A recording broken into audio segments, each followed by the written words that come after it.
खाना बनाने के बाद या सब सो जाते हैं, उसके बाद रिलैक्स करने के लिए अपनी फेवरेट शो। ये जानना चाहेंगे कि ये पल हमारा है, तो रवीना के लिए ये पल कितना खास है और कितना अलग है? वैसे ये पल बहुत ख़ास है क्योंकि जैसे कि आप लोग जानते हैं कि एक बहुत ही विमेन सेंट्रिक ये पूरा शो, मेरा शो भी और ये चैनल भी होने वाला है। तो जो आम लोग हैं, जो बेसिकली जो मेन मास है, जो जिसकी वजह से टीआरपीज़ बनती हैं, वो एक्चुअली हाउसवाइफ्स हैं, औरतें हैं। वो ज़्यादातर टीवी देखती हैं, चाहे वो दोपहर में हो या शाम को हो, खाना बनाने के बाद या सब सो जाते हैं, उसके बाद रिलैक्स करने के लिए अपनी फेवरेट शोज़ देखती हैं। तो I think this channel, this is basically aimed towards women, and I think that is very very special for me क्योंकि ultimately me being a woman, I also do understand that women face a lot. तो ज़्यादातर देखा गया है कि अगर जो हमारी मेन ऑडियंस है उसको टारगेट करें तो आई थिंक उनके लिए बहुत सारे शोज़ और उनकी इश्यूज़ को डील करते हुए भी बहुत सारे शोज़ बन सकते हैं। ओके रवीना, जैसे कि आप चैट शो करने वाली हैं इस चैनल पे, तो अगर मैं आपसे पूछूं कि किससे अपने चैट शो पे बुलाना चाहेंगी और कौन सा पहला क्वेश्चन होगा आपका उनके लिए? मोस्टली ये जो शो है ये ऐसा एक स्टार बेस्ड शो नहीं है। ये बेसिकली शो है जो आम औरतों की ज़िंदगियों के इश्यूज़ के और उनके प्रॉब्लम्स के बारे में डील करता है।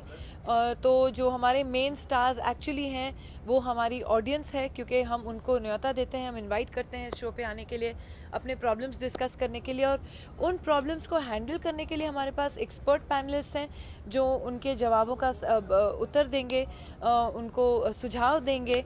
एंड आई थिंक तो इसलिए बहुत ही इम्पोर्टेंट है ये शो उनके लिए भी। रवीना, आपकी लाइफ का कोई ऐसा पल जब आपको लगा हो कि ये पल मेरा है?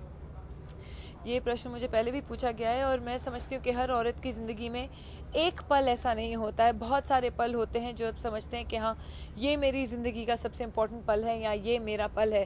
चाहे वो आपके बच्चे का पहला दांत गिरना हो, पहला कदम उठाना हो, या तो उसकी रिपोर्ट कार्ड हो, या आपके हस्बैंड का की सक्सेस हो जिसमें आप शेयर करती हैं, या आपका एक पर्सनल कुछ अचीवमेंट हो जिसमें आपको एक रिवॉर्ड मिला, अवार्ड मिला हो, आपके पेरेंट्स की जो आपके पेरेंट्स का जो प्यार, उनकी दुआएं आपके साथ रहती हैं, वो भी एक हर पल एक स्पेशल मोमेंट होता है। आपके पेरेंट्स की गोल्डन एनिवर्सरी होती है, वो एक स्पेशल मोमेंट होता है। तो औरतें बेसिकली इमोशनल होती हैं, तो उनके लिए एक ऐसा मेन पल नहीं होता है। हर ज़िंदगी का हर जो एक लम्हा होता है, एक स्टेप होता है, हर पल जो होता है वो इम्पोर्टेंट होता है और एक कुछ महत्वपूर्ण रखता है। महिलाओं की आपने बात की, तो महिलाओं की अभी कल मर्दानी फिल्म रिलीज हो रही है, तो ऐसा कोई काम जो आपको ऐसा लगता हो जो बोल्ड हो और या फिर मर्दाना हो जो आपने कभी किया? ऐसी कोई बात नहीं है कि औरतें उस फील्ड में नहीं जा सकती जहाँ आदमी ऑलरेडी इस्टेब्लिश नहीं हैं। चाहे आजकल औरतें ट्रक चलाती हैं, ऑटो रिक्शाज चलाती हैं, टैक्सीज चलाती हैं। स्पेस में ज़्यादातर हमारी हिंदुस्तानी औरतें गई हैं, चाहे वो लेट कल्पना चावला हो या सुनीता विलियम्स हो। आप साइंटिस्ट ले लीजिए, टॉप साइंटिस्ट जो हैं, वो टॉप डॉक्टर्स जो हैं, टॉप मैथमेटिशियंस जो हैं, they are all women, most of them are women. तो कोई ऐसी फील्ड नहीं है, चाहे आज हमारी कंट्री के मेन बॉक्सिंग चैम्पियंस और मेन रेसलिंग चैम्पियंस, और ज़्यादातर जैसे कि मैरी कॉम को तो कौन नहीं जानता है, उनकी बात छोड़ के बहुत सारी ऐसी हैं जिनमें मैं उनसे मिल चुकी हूँ, जो गोल्ड मेडल्स ओलंपिक्स में हासिल कर चुकी हैं, कॉमनवेल्थ गेम्स में हासिल कर चुकी हैं, चाहे वो बंदूक चलाना हो या आर्चरी में हो।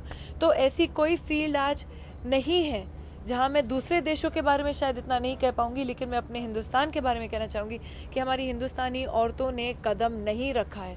जैसे कि मैंने कहा, मुझे बहुत अच्छा लगता है मैं जब कभी कभी रोड पे जाती हूँ और एक ट्रैफिक इंस्पेक्टर देखती हूँ जो महिला होती है, मैं इमीडिएटली उनकी फ़ोटो लेके मेरा हीरो ऑफ द डे करके मैं ट्वीट करती हूँ, क्योंकि मेरे लिए वो एक गर्व की बात होती है।